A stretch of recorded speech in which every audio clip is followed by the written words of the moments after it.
Warning, this podcast has stories of real-life events and true crime that happens every day. These stories may contain adult language and graphic or disturbing details not suitable for everyone. Listener discretion is advised. 132 in Bush, I've got him at gunpoint. Check your left phone for pulling a full evacuation on your side. They're pulling them out. 911. Advise ready for camp. God! Welcome to another episode of War Stories. I'm Tom. I'm Chuck. And if you're here with us this week, this is a debrief week. So we're going to watch. It's like having a substitute teacher. They would always bring in videos. Yeah. Sorry. We're doing this on weekend, and Chuck and I both have some time. Dude, two things. Number one, I have been battling a freaking toothache for like 3 days. It's terrible. Rub some dirt on it. But today seems to be better. And my dentist is out of town, of course. And two, we'll talk about it on Locker Room, but in my quest to become a better outdoorsman, I took my hunting rifle in and zeroed it. And did some of my first real long range shooting out past 100 yards. I mean, because you and I, when we go to the range, it's like, oh, you're going to do short, pistol or rifle. And for pistol, you're talking like, 10 to 25, 3 yards to 25 yards, and then 50 if you really want to train for precision shooting. Yeah. But with rifle, you're talking about short range is 25 yards.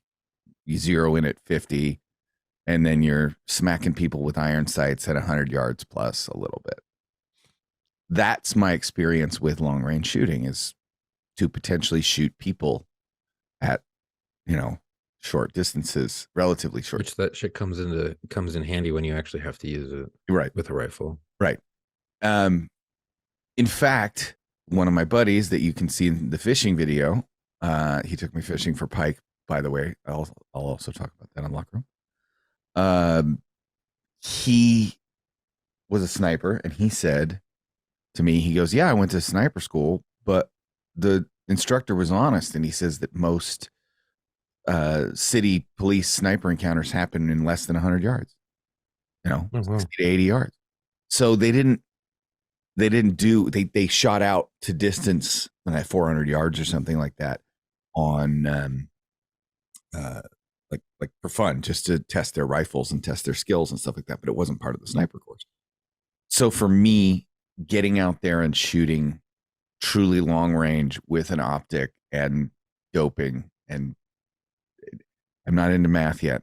I haven't gotten there. I'm a little afraid of weaponized math.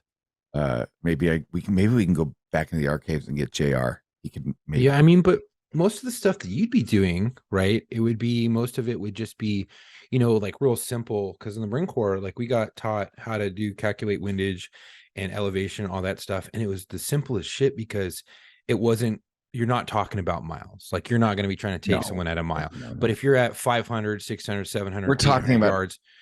Yeah. It's a lot easier. And I got to tell you, the math, I could do it, and it was really easy. And I was doing it on the fly and with a book. And if I wonder if I still have my range book from the Marine Corps, but you were having to click over on your fucking, because I started with irons, then we went to ACOG, so you basically have like a 5 times little scope on there, and you're smacking shit at 500 yards with iron sights. You were, and then my buddy was in the ACOGs. Same guy that took me fishing was a recon Marine, and he, this is like Heartbreak Ridge era recon Marine, and he fucking told me, we were smacking shit routine. We didn't have optics, we had iron sights. It was recon. So if you think Charlie had anything better than a recon Marine, you're fooling yourself. Iron sights, bitch. Every Marine rifleman. Oh God. No. So we'll talk about that on Locker Room. I just wanted to bring you up to speed on. I'm a little bit frizzle fried weekend. I think you'll be good when it comes to that math. Pike fishing, it's not hard shooting, and I had a big outdoorsman weekend, and it's only halfway through the weekend. So. Halfway through, it's Sunday. It's the end of the weekend. Yeah, Saturday, Sunday of the weekend. I started mine on Friday afternoon because I left work. Oh, I consider Friday the weekend. Oh, well, for you, every day is the weekend. Right, it's not the best. It's rough. Oh, sorry. Okay. I don't know how people retire. Like I'm sitting here looking and I'm like, I'm not even retired, but like I'm going through what it would be like if I was retired. And it's not fun. I totally No. understand why people work. I understand why my dad still works. I understand why other retired gentlemen, like you're surrounding yourself with people your whole life, and then you're Right. like, I'm gonna retire, and then you become a fucking hobbit and hide in your house. And be And useless it's and it's do it's nothing the worst and feeling. fucking go Like, bowling. yeah, anxiety, depression, unless you have like a solid friend group and like you're constantly doing Yeah. things, Yeah. your anxiety and depression go through the roof because you're not going anywhere during the day and you're just sitting there and there's Right. only so much shit you can do on TV. There's only so many chores you can do. And especially if you're injured, there's only so many things you can do. Fuck being retired. I think it's ridiculous. I don't think I'm ever going to retire. I think that as soon as I medically retire, I'm going to be getting another job and some simple just so that I can have public fucking interaction. Fuck, I'll be a Walmart goddamn greeter. I don't give a fuck. Once you have, Give me that's my the beautiful chair. thing. Like once you have your retirement, your options open. Like Yeah. the job that It does. the job that I just promoted out of, I didn't intend to promote out of it. I kind of was like, this is a no brainer, right? Big job. Cake job. I didn't even have to work full years. I'd get like 3 months off a year.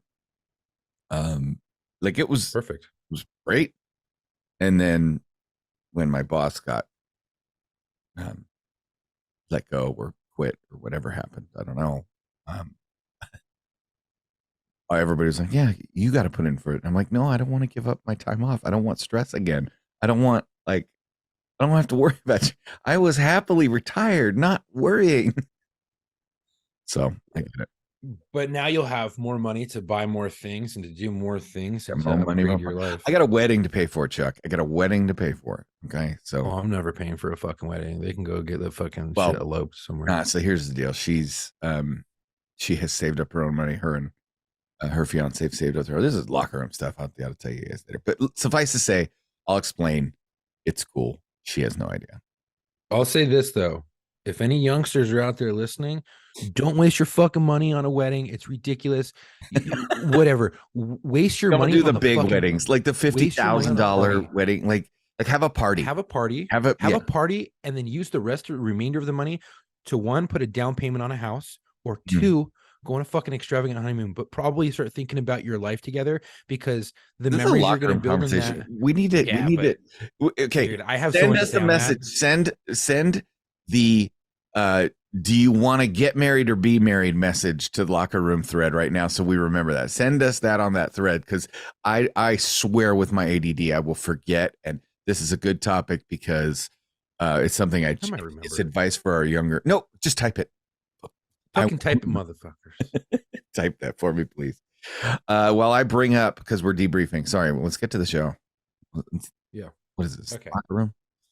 Fuck. We're gonna debrief some videos. It's like substitute teacher week. Yeah.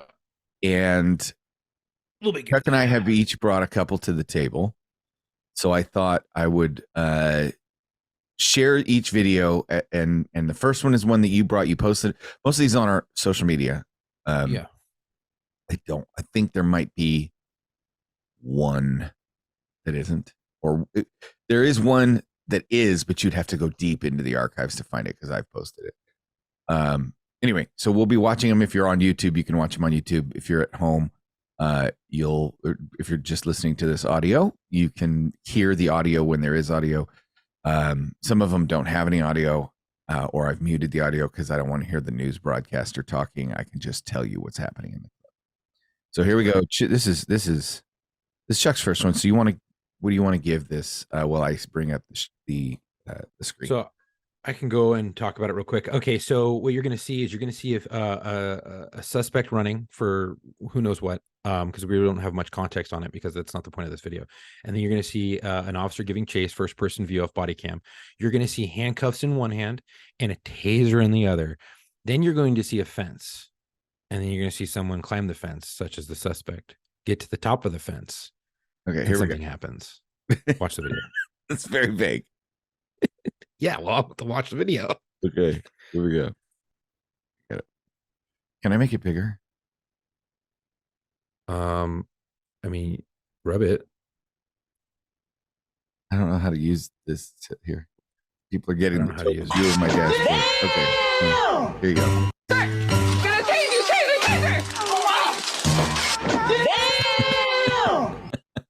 Okay. So we see that video, and what happened at the top of that fence is homeboy got fucking tased. We all laugh. We're like, oh, that's funny. Ha ha ha ha. Yeah, it's not funny. Because you can lose your fucking job over it real quick. This is a what not to do video Right, for law enforcement. right. And it's called tasing off an elevated platform, and it's a big fucking no-no. Also, there's some other things that we could point out in this video, such as running with exposed handcuffs in your hand, which now, if you get into a fight, the suspect now has a blunt force fucking object they can Oh, beat you with. I have A something. hooking object to tear your I fucking have face something. apart. Do Keep you going. have like someone fighting?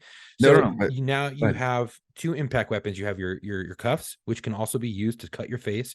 You have a taser, which can also be used to incapacitate you through neuromuscular incapacitation or bludgeon the fuck out of your face, because now you have both hands as you're running full. Put one in your fucking pocket and holster the other one, give chase, tackle the motherfucker, and then deliver a close contact tase, a drive stun, or do the drive stun, then go to a different part of the leg so you can get that full NMI, or tackle and fight, go hands on. But you can hear in this officer's voice that she is very afraid. You can hear the chatter in that voice. And if any veteran law enforcement officers are out there, you know exactly the moment you hear this, you're like, oh, she's afraid, she's scared. But kudos to her that she's still giving chase, but not kudos to her for tasing off an elevated platform to stop the chase, because that is a big fucking no-no. And I want to say in all 50 states, that is policy. There's policy prohibiting that, Right. because it is very dangerous. And there has been cops that have lost their jobs. There's been cops in New York that have lost their jobs tasing off an elevated platform, and it wasn't even that high. It was not. It was shorter than that. And the dude fell in the street and cracked his head open and died. Okay, so I There have has been- practical experience with this. So which one do you want? Do you want the visual aid for the don't run with handcuffs, or do you want? Oh, that's good. Did you see it? Ooh. Yeah. Yeah. Okay. We'll So post I'm gonna that. share That's this fucking picture awesome. here. Whose foot hand is that? I don't know. So it's I was able to get this picture, but I have no idea who this hand belongs to. So here we go. If you're watching this, was it someone at your old agency? no. Oh, just random. So it was a cop page. So well, here you go. Got it. You ready for the graphicness, people? This is where they like turn your head if you don't want to be shocked. Yeah. Ew. Yeah, that's why you don't. And then, so imagine that with your hand, people. Imagine that with your hand, but imagine that through your fucking cheek, because if you get Right. into a fight and that hook opens and now it's in your mouth, it doesn't take much force to cut through your little thin skin of your cheek. And for those of you listening, it was the meaty palm of somebody's hand, and the ratchet arm of the handcuff had completely penetrated and exited the palm. Yeah. So you could see the ratchet going in and out of the palm of the hand. Yeah. And how many times have we cuffed people and been like doing it really fast and accidentally clipped their skin, and it pops the skin on their wrist? Like, how many times does that happen? Like, it happens. Blood blister, get like, yeah. Yeah. And you're like, Inch it. hey, my bad, but it happens. Like, Oh, we used to call it getting bit. Yeah. Yeah. Oh, you got bit. That happens when you put handcuffs on people. You try to be careful. And yeah, hey, if they tell you they got bit, or if you're smart, fucking check. Sorry. Right? Check their wrists and be like, oh, in your report, be like, yeah, when they were being handcuffed, they're, if you don't document it, they can claim whatever the fuck they want. I sat in handcuffs for hours and they rubbed me raw. No. There was a veteran cop who once told me when I was young on the job, he said, you'll never lose your job for telling the truth. He goes, if you fuck up and you tell the truth and you're like, hey, you just like, hey, this happened, you might get a slap on the wrist or maybe take some days, depending on how egregious it is, but you're not going to lose your fucking job unless it's major misconduct. Well, so here's the way it was explained to me. Same thing. I was told you will never lose your job for telling the truth. If you did something that warrants getting fired, then no amount of the truth is going to save you because you're going to get fired anyway. Right. Which is like major So the misconduct. truth can't save you when you have fucked up that bad. Right. However, what the truth can do is screw you over, because when you didn't do anything worth getting fired over, if you lie about it, you will get fired. Yeah. Right. 100%. Oh, you dented the patrol car, and you would take a day on the beach for denting the patrol car at your agency because you backed into a light pole in a parking lot. I don't want to take a day on the beach because that's discipline, and discipline is scary. So I suspended without pay for 8 hours for a shift. Whatever will I do? You will take your day on the beach. You will go to the beach. You will collect sand in a jar, and you will remember it for the rest of your life as the time that you got out of work, because it's going to happen. But if you lie about denting that police car, that's it. True experience. I almost lit a police car on fire. It happened. And I had to tell the story, and I had to document it the moment we got back to the station. Yeah. I documented it, and guess what happened? I got yelled at. The police shop now has cool racing stripes down the front from the fucking melted jumper cables that almost set the whole thing on fire. And I almost electrocuted myself. And then for the next month or two, someone would bring in fucked up jumper cables from the incident back into the roll call, and we would talk about it for about 2 months. And they ribbed me for it. They hazed me for it, whatever you want to call it. But it was all in good fun because I was not taking days. I was not getting suspended. I was not getting fired. You didn't do it again, though. And I definitely didn't do it again. And this is why you don't jump a police car in the middle of the night on a traffic accident scene, because you can't fucking see and you're not paying attention, and you cross the fucking red to the blue or red to the black. And when you do that, it gets real hot and burns and catches on fire. But example, as long as you tell the truth, you're not going to get fucking fired. So there you go. Tell the truth, whatever. I don't know what this chick is. If she's like, dude, she probably took some fucking days. As long as the guy didn't die, she probably took some days. And she's on body worn, so she has to tell about it. I mean, but there are so many big no-nos. One, you could fucking get injured, like we already said, with the handcuffs. Two, you don't want to run with a gun in your hand or anything else in your hand, any type of object. Holster that shit so you have both hands in case you get into a fight.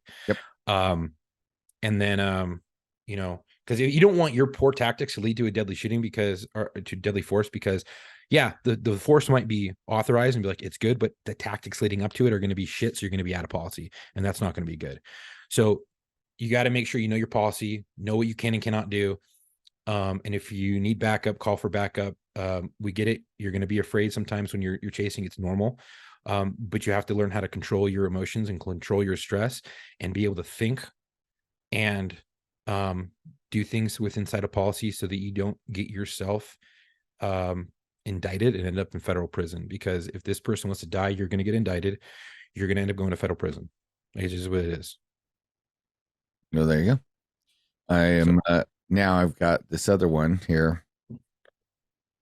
And this one, wonder if I can find on YouTube. Why don't you talk about this a little bit, Chuck, because I want to see if I can get it off of YouTube, and hopefully the video will be better. Which one's this one? This is the bus driver. The bus driver one I posted? Uh-huh. Okay, so you guys have all seen it probably if you've been following our Instagram. A bus driver is driving. A suspect comes up to him. There's some words exchanged. Suspect pulls out a gun. Bus driver gets his own gun and pulls his gun from his waist and ends up shooting the suspect through fucking plexiglass while still keeping this bus on the road. Okay, so we've got a video. Now, again, I'm still learning how to use these controls, people, so cut me some slack. All right. So here is our video. Most of the action happened while the bus was in motion. The ride was uneventful till the man with the hoodie got him. So this guy gets 22-year-old Amari Sharif Tobias. Number 38 or number 83? I don't know. I think it's 38. Fuller, the driver. In the So he video, walks you up to hear the bus driver. Tobias ask Fuller to get off. And he says, "Get Fuller off." said no, because he was not at a bus stop. The He says, men "No, I'm not at a continued bus to stop." argue. So the At bus driver one wants point, him to get Tobias off. made several threats. Right. Keeps Tobias walks behind the driver, and here you can see him pull out a gun. When he walks back to confront him again, Fuller opens fire. Shootout is captured on multiple interior cameras. Passengers duck for cover while Tobias makes a hasty retreat. He's next to the rear exit. So is another passenger who is positioned slightly under him. The driver gets up from his seat while continuing to point the gun at Tobias. He then fires 3 more shots at Tobias, who tumbles out of the bus along with the other passenger. Fuller gets off the bus. From the interior camera, you can see him fire one last shot. From this exterior camera, you can see that chased Fuller him. spots Tobias by the sign. And Holy shit, he's still going. Fuller was shot in. Okay. Yeah. He chases that motherfucker down, dude. He's like, "Oh, you want to shoot at me, motherfucker? I'm gonna shoot you. Then I'm gonna follow Oh, you. not continue to today, shoot you." Jesus. No. No, you are not shooting me today. I drive a bus for a living. And this So I don't know the. day. I'm assuming that's gang tattoos on his neck. I just looked up gangs in Charlotte, North Carolina, and it could be Hidden Valley Kings. But They have generally, I don't know when you about their have- gangs, but their ranch is off the charts. It looks like a gang member from the blasting on his neck, gang tattoos. But Plastic. but yeah, we can get into this. I mean, Oh, I'll let you start. I mean, what is there to say? Like, Fuck around and find out. good for him. Like, Yeah. I hope the bus driver doesn't get charged. I don't know if he's lawfully allowed to carry. I don't know what. Let's look at Maryland concealed carry law. He was. Is it Maryland or is right? it Charlotte? I thought it was bus. I thought it's at Charlotte. Okay, let's see. If it's Maryland, I have to look up a different gangs. Because Shooting. Baltimore, Oh, it's got lots of bus gangs. shooting. There was a bus shooting in Maryland. What was this one? Was this Charlotte, North Carolina? Or is it Let's see. Murderland? Okay, so there were 2, and apparently the one you were looking for, What's the one we just watched? yeah, which is the one we just watched. So which one is this one? Is yours talking about somebody named Baby K? I just looked up gangs. I don't know. Maryland. Okay, so mine is the Maryland. The one I showed is not Maryland. The one I showed is North Carolina. Okay, so then that's the one that we posted. Okay. So So let's look up North Carolina concealed carry laws. Okay. I lived in North Carolina. Your concealed carry is basically a class. You submit for it and you get it within like the month. It's very fast. Let's see. All the guys in my unit had their concealed carries when we went out there. We went and did the school. I didn't do it, but they all went out there and did the school. And it's like it was a weekend class, and you get it like that fucking quick. North Carolina is a shall issue state. Yep. Just got to take the course. Yeah. And then there's reciprocity with most of the country. So, this bus driver probably just went to the courts, got a gun permit, and when the little Thundercat came up, tried to shoot at him, he was there. Not today, motherfucker. So there's a couple that I wanted to talk about as we get through these. I brought this one up because the first one that Chuck brought to us was the taser, right? On the fence. So I want to bring this one up. And this is, I want people to understand, like when we say don't tase somebody going over a fence, don't this, don't that, blah, blah, blah, blah. So I want to run an experiment with you guys that was run with me, as it was shared to me by the sergeant who did this in roll call. So this video I got was from a sergeant who shared this in roll call and was able to do this same experiment. So let's try it. And then right after you're finished with this, I'm going to bring up another example of of tasing on elevated platform, but deadly force is there, and why cops didn't get fired. Okay. So you ready? So Yeah. I've muted it because you don't need to hear the newscaster guy. And Malloy. Police are contacting this this dude, right? Mhm. Look at he's 16. Right? Now, watch. Over the fence. Blam! Right in the back of the head. Oh, fuck. So in this video, as it was shown to me, I will back it up. You were watching this 16-year-old kid who was contacted by police. He was running through a neighborhood. He jumps over a fence. He's got his back to the police. He's running away. And bam, one shot through the fence, back of the head, dead. Yeah. Okay. So face value, it doesn't look great. Yeah. So face value doesn't look great at all. So the guy in roll call says, how many of you would call this a good shooting? I think maybe like one person or two people raised their hand. And he said, really, you would call this a good shooting? He goes, well, it depends. I have questions. He's like, okay, we'll get back to it. Right. And then he says, now, what if I told you that the officers were told that the suspect was carrying a gun? And now, like 3 hands went up, said it was a good shooting, right? And then he said, what if I told you that the suspect was carrying a gun, the officers had seen it, and that fence is the fence to an elementary school playground where kids were out at recess? Right. And everybody's hand went up like, oh shit, like it is a good shooting. So let's watch that again. Now, bear in mind, this is what happens is the police are in this area of a school when they contact this young man, right? And they have information, I guess, that the young man is possibly armed. He runs. Okay, they chase, 2 cops chase, they get to this fence, the kid goes over the fence. Now you can see when he goes over the fence, his waistband is starting to sag, right? And something, right, falls on the ground, right? He picks something up and he has something in his right hand too. has something in his right hand. He's running away, and one cop's going over the fence, and the other cop takes aim and shoots. Mm-hmm. So when you watch it and you think Monday morning quarterback, like that's why I just want to keep this in mind. This is not the taser thing. No, this is not the very, very different. But I could tell you fucking stories about the choke, quote unquote, old that cops used to use the C way clamp back in the dirty 60s and 70s.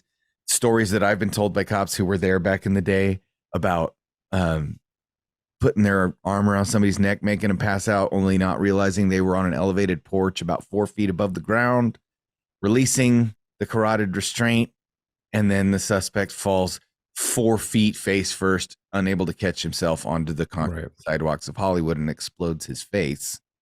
Right. And the cops are like, oh my God, we killed him. Okay. That used to happen, right? Yeah. But we didn't know. They didn't know.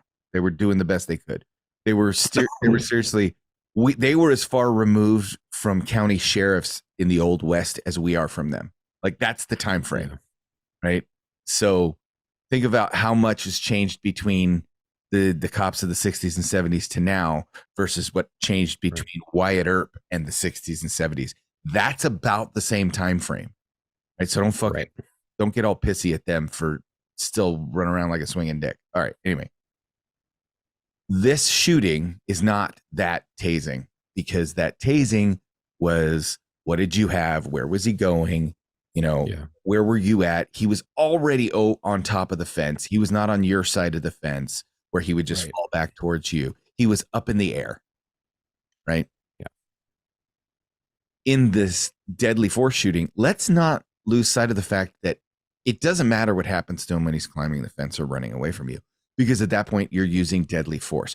Therein lies like some of the core differences. once you know you're using deadly force, you just have to be able to justify it. So I don't Yep. want people to Articulation. yeah, I don't want people to see the I can't tase him video and immediately equate with I can't shoot somebody in the back because old West movies tell me you're not allowed to shoot people in the back, and the media tells me you can't shoot people that are running away from you. Right? Yeah. Like you can. I'm not saying you can all the time. Let's not go around and shoot people willy-nilly in the back because eventually your number will be up. But I just don't want people to think that we're telling people not to do their job. Right. There is something that police use across the country. Now, it could be called something different. In my agency, there's two things that we go by: IDLE, immediate defense of life, and BALKS, background, age, location, knowledge of the suspect. Right. I might be missing one, but you get the gist of it. So when you know all these things, most of the time as cops, we know most of these things. We know the background of this person. We know the age of this person. We know the location, and we know who the suspect is. We know the information surrounding it. Now, citizens might not know everything, and that's not our fault. That's generally the media's fault for only putting out a one-sided story to get, clickbait. But most of the time we know exactly what's going on, and we have to wait on our investigation to be revealed so that the public can know exactly what's going on, because we're not like the media where we don't just spit out things, but prematurely. But we know background, age, location, things like this when we come on scene most of the time. Not every time, but most of the time. Now, when it leads to deadly force, you better fucking know this shit, because you already have background on the suspect, right? You already know his age, you know the location, which is a school, and you know that he has a gun on him, and you've seen it. So you have this knowledge of the suspect, right? And so that changes the game. Where if you just come with, hey bud, let me talk to you, and he just takes off running, right? And he jumps over a fence and you shoot him, that's probably going to be a no-no. You're going to go to prison. It's not going to be happy for you. But now, knowing everything else, he's got a gun. It's you see now he's jumping over a fucking wall where there's kids out at play. You now have what looks to be presenting itself as what's going to start as an active shooter. Because why would you jump into a school with a loaded fucking gun towards kids and run towards them? We can't have that, because they're children. We have to protect them. We have to protect the community. We have to protect everybody, right? People make bad decisions and force people's hands. Unfortunately, this is one of those decisions where this guy took a gun and decided to run into a school with it. Plain and simple. He took a loaded fucking gun, went to go run into a school, and the police stopped him. Therefore, justified. So, the next one I have, do you had one more? I have something to talk about real quick, just based on the taser video that we saw in this video. And we went through non-deadly force and deadly force. Now, what happens when you have both at the same fucking time? I was involved in a situation where, and this is going to be a real quick run through. Suspect was fucking tearing up his house. We thought there was a person inside. He was holding hostage. Long story short, he ends up jumping out of a window after setting his place on fire out of this apartment building, his 2-story apartment building, jumps on top of a freezer, arms himself. Well, he has a Chihuahua in one hand, and then arms himself with a fucking 2x4 and is swinging it at cops' heads. Well, now you're in a what appears to be a deadly force situation, because now he has a deadly weapon, because if it connects with your fucking head, it can kill you, right? Because it's a blunt object, right? And he's swinging at officers' heads, and he's on an elevated platform. The supervisor out at scene decides to, where I was not at, I was in the interior with the suspect fighting through his house. Exterior supervisor on scene as the incident commander basically says, we're not going to beanbag him, which he probably should have done, and we're not going to shoot him. Tase that motherfucker. And they tased him off an elevated platform, and he fell into his head and fucking went into convulsions. He lived. He went to prison. Oh, good. But the reason why no one got fired is because it was a deadly force situation, and they chose what they thought was the least like it might kill him. Like it might, but it might not. But it might not. Right. I would have beanbagged his ass. Personally, I would have beanbagged him. But I don't know why the supervisor at scene said it, but that was the only reason why he didn't lose his job. That was the only other reason why the cops there didn't lose their jobs, is because you were now met with a deadly force situation, and you chose to use non-lethal force. Less than deadly force, right? Less than lethal. I'm sorry, non-lethal. It's not non-lethal. It's less than lethal now. Right. Less than lethal force to neutralize the suspect. And they end up taking him in custody. and we took him and fucking yeah, whatever. And he I thought fucking- less. I always thought less than lethal was the dumbest phrase. Like less lethal, is probably a better phrase. Less than lethal always sounded to me like, well, there's lethal. Like this, like the Three Amigos infamous thing. It's like there's lethal, and then there's less than lethal. Like it's not lethal, but it's close, right? Yeah, I think that was because there's been a few people got shot in the face and died from beanbags and lost Right. their eyes and shit. Right, but it's here's like the thing, that you're still dying. You're still dying. yeah. Dying is dying is dying. So let's go back to calling it what I was taught when I was first coming up, which is less lethal. Why? Well, because while it's lethal less than the other things. Most of the time it's fine. It's occasionally lethal. Like they're trying to project. I'm all for saying, well, no, it could kill you. That's the chance you're taking by being a dumbass. If we have to deploy this to get you under control, understand that it could kill you. We're trying not to, but like that's the attitude we should be taking with. Oh yeah. You know? Oh yeah, especially when you're using these big ass ballistic rounds that are 40 millimeters and out of a fucking grenade launcher, Mhm. and you're shooting someone with it. Mhm. You connect with their temple, you're dead. I've seen it connect with people's hands and explodes their hands, and you're like, holy shit, your fucking hand went to a pink mist real quick, and it's still there. It's just mangled, So it's like the terminology is constantly ever changing. It's always getting weird. It's always changing, and just know that even if it's less than lethal or less lethal, it can still end up killing you. Right. Don't fuck around. Yeah. But All yeah. right. So then let's see. Last one I have. This one is interesting because this is a case that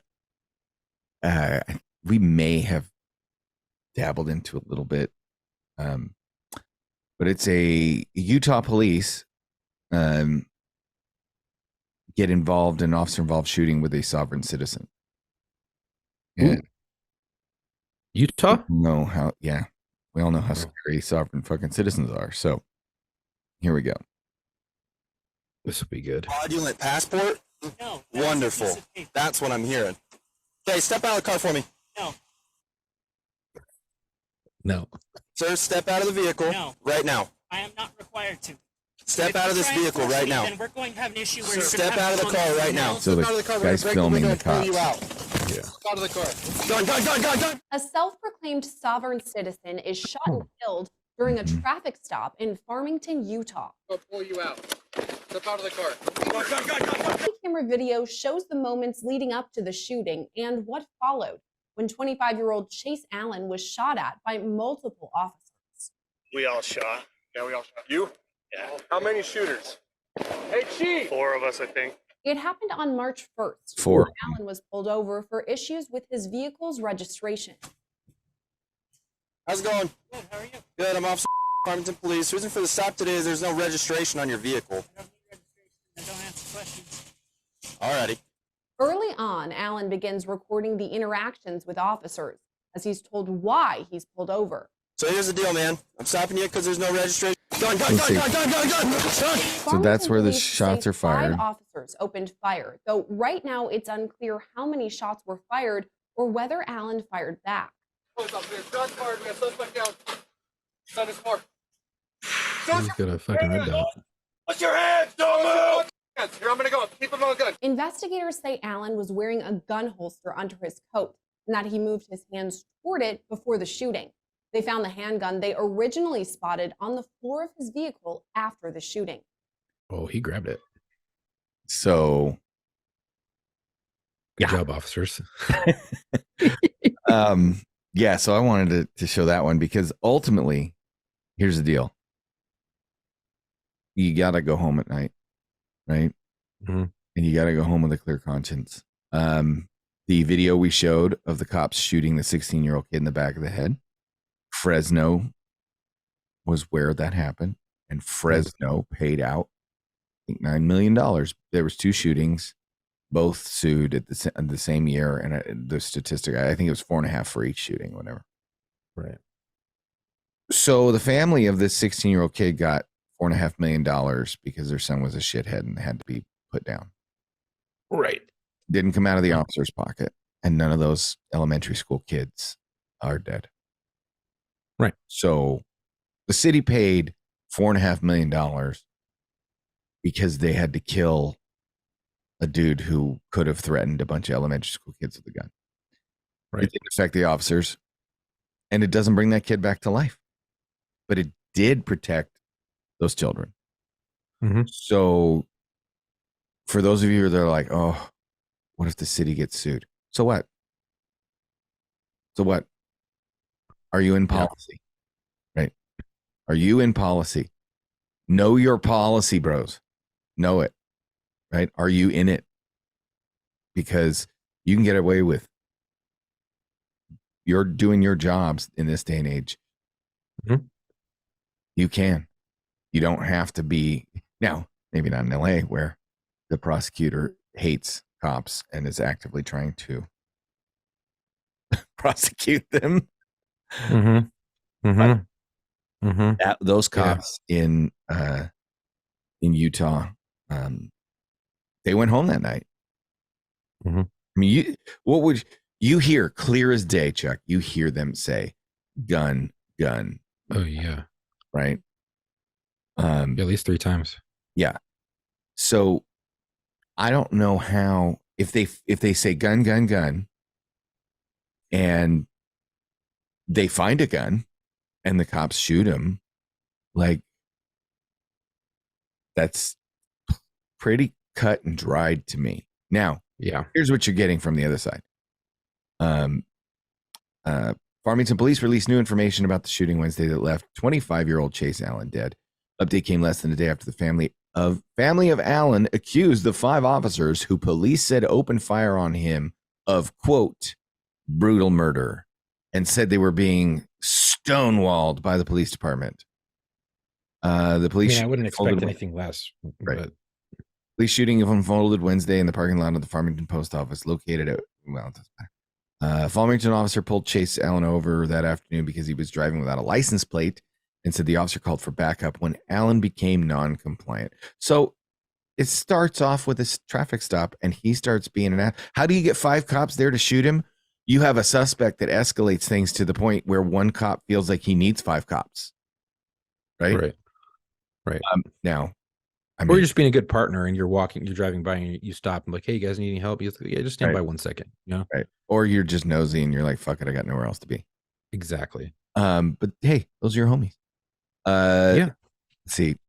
A confrontation ensued and shots were fired by the 5 officers, according to police. They had not said whether Allen at that time, police had not said whether Allen was armed. In a statement released late Thursday, Allen's family disputed the initial police version of what led up to his death. Officers claim it was a routine traffic stop, yet the officer requested multiple other officers to the scene a couple of blocks prior to the stop, which does not cite the source of the conflicting information. This resulted in the brutal murder of Chase at the hands of 5 Farmington police officers, with them shooting him while he was still in his automobile and likely terrified for his safety. They shot over 12 rounds at him while he was still inside the car with the engine running and the lights on when reporters arrived. Now, a couple of things I gleaned from this statement that I wanted to bring up. That's why I'm reading it. They requested backup prior to the stop. Okay. My understanding after looking at the event is that the car didn't have no license plate. It had a fake license plate. It had a sovereign citizen license plate. So you're thinking possibly stolen. It had a license plate it had a license plate that telegraphed that this guy was in a sovereign citizen movement. Those police bulletins that come out, hey, sovereign citizens are doing this, or watch out for this. So this cop may have seen that plate and gotten real hinked up.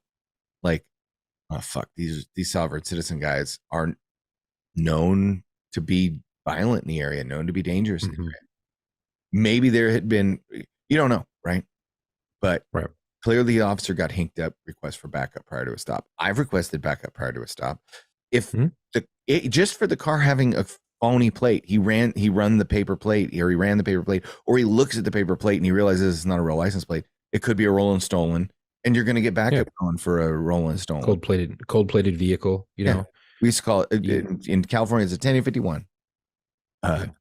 So anyway, I don't have any issues with that. So it's kind of like you're answering your own question. The only detail that was missing was the fact that this guy didn't just have no license plate, that he had a fake license plate.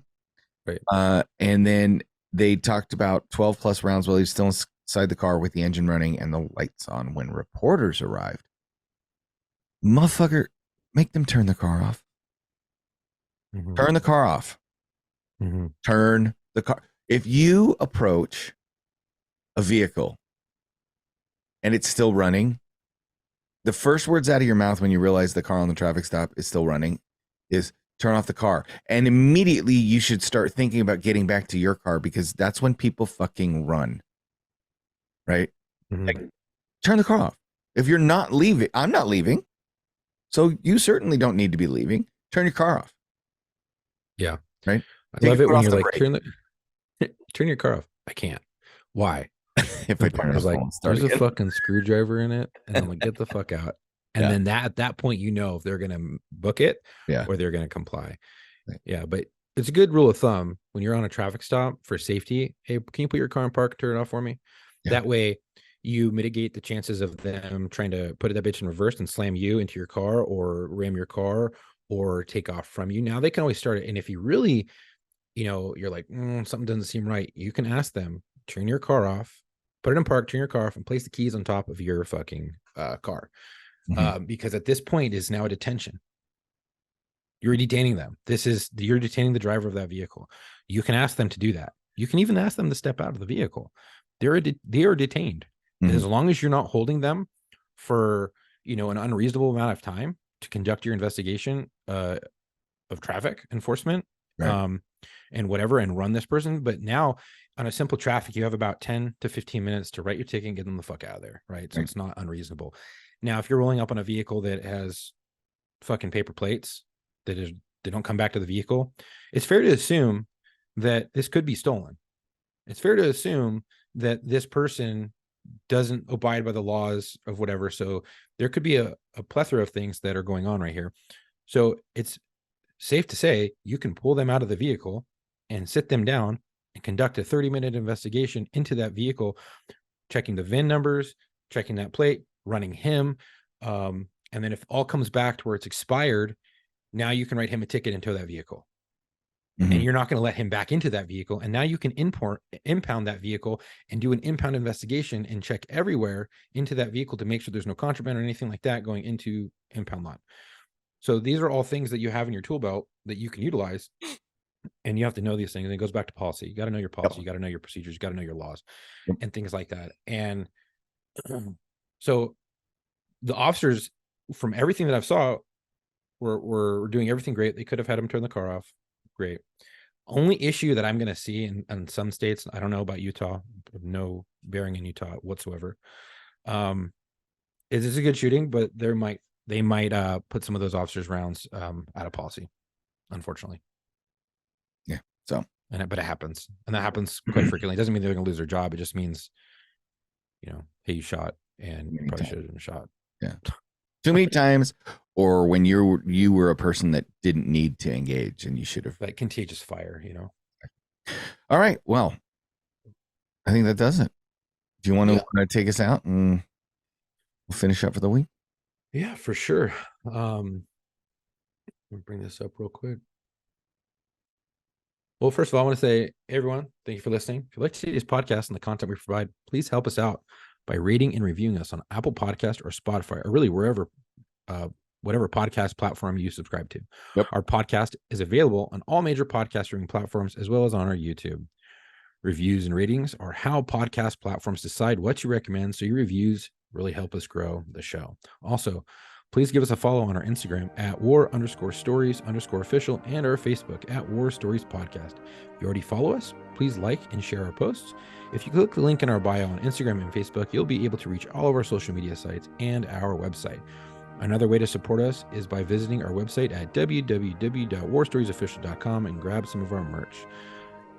If you think you have a story to tell, you want to be a guest on the show, please email your info and a brief description of your story to us at booking.warstories@gmail.com. Again, that is booking.warstories@gmail.com, so I can get you booked. We are always looking for veterans, law enforcement, firefighters, medics, but also corrections officers, dispatchers, and nurses. If you have a friend who you think would be a great fit, let them know about us and give them our booking email. Again, thank you for the support and stay safe.